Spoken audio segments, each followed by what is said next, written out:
British government has offered use of some bases now, and you had previously said you were very disappointed in them. The two aircraft carriers. I mean, about British bases. Did you see my response that I just put out? I just put out a response.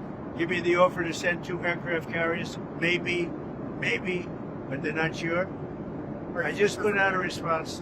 I said, we don't need them. It's not the right time. It would have been nice to have had them 2 weeks ago, but the response I put out, I think, says it very well for you.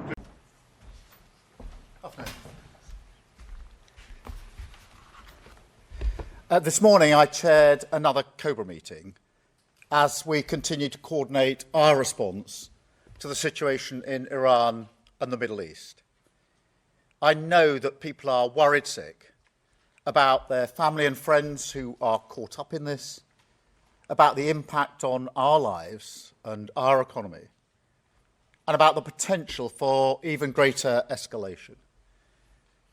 They can hardly believe that yet again we're seeing missiles and drones falling and civilians in the firing line across the region. So I want to reassure the British public about the action that we're taking. While the region has been plunged into chaos, my focus is providing calm, level-headed leadership in the national interest. Our number one priority is protecting our people. And that's why, long before the US and Israeli action last weekend, we had already deployed additional military capabilities to the region to defend our interests.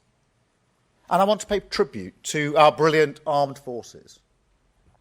Throughout January and February, we were moving defensive assets to Cyprus and Qatar. Fighter jets, air defence missiles, advanced radar, and systems to take down drones, to ensure we were in a heightened state of readiness in advance of any conflict beginning.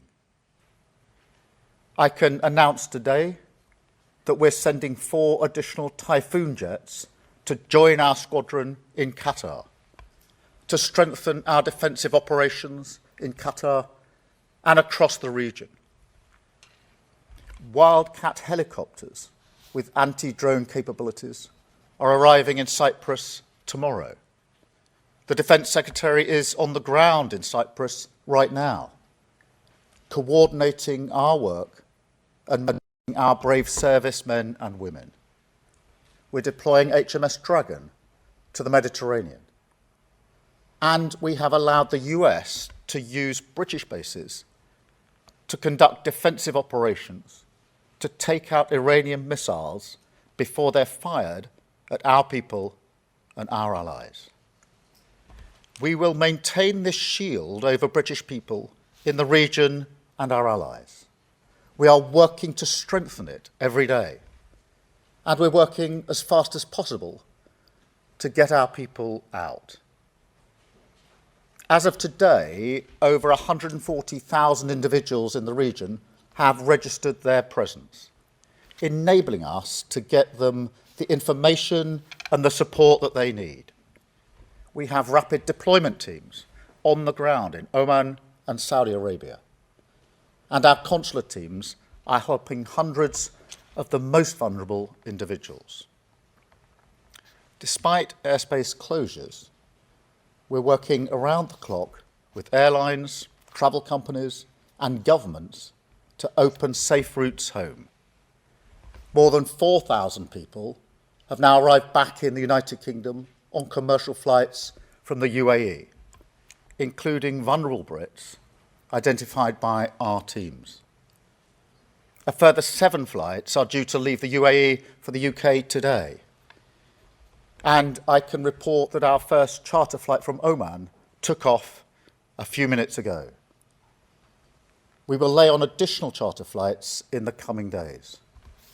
British Airways is putting on daily flights from Oman, and we will keep working with all of our partners to increase the speed and capacity of this airlift.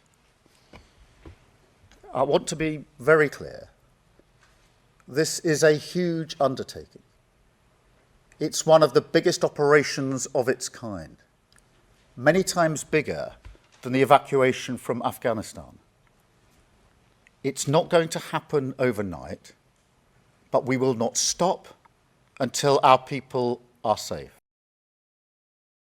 We've got in this base more than 400 extra air defence personnel here, keeping our Brits safe, keeping the island safe, but also helping keep allies in the wider Middle East safe. And we're flying from day one fast jets out of this base. We've got more fast jets in Cyprus than any other nation, and we're playing a big part in helping defend this part of the world.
you